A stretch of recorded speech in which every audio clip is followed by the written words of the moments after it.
قرآن مجید میں 5 جگہ اللہ کے حق کے بعد فوراً والدین کا آتا ہے۔ وَقَضَىٰ رَبُّكَ أَلَّا تَعْبُدُوا إِلَّا إِيَّاهُ وَبِالْوَالِدَيْنِ إِحْسَانًا۔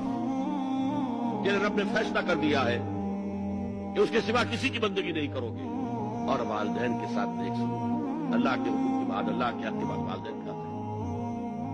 سورہ لقمان میں اشکر لی وَلِوَالِدَيْكَ، شکر ادا کرو میرا بھی اور اپنے والدین کا بھی۔ سورہ بنی اسرائیل میں تو کیا تفصیل آئی ہے، اما یبلغن عندک الکبر احدہما او کلاہما فلا تقل لهما اف ولا تنہرہما وقل لهما قولا کریما واخفض لهما جناح الذل من الرحمۃ وقل رب ارحمہما کما ربیانی صغیرا۔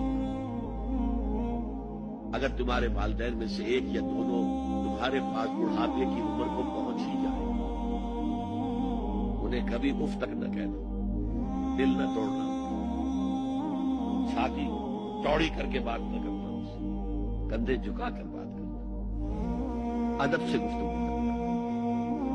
قل لهما قولا کریما واخفض لهما جناح الذل من الرحمۃ، اپنے کندھوں کو جھکا کر رکھنا اور پھر سے کہنا، اللہ سے دعا کرنا، رب ارحمہما کما ربیانی صغیرا، پروردگار میرے والدین پر رحم فرمائیو جیسے کہ انہوں نے مجھے پالا تھا جبکہ میں چھوٹا تھا۔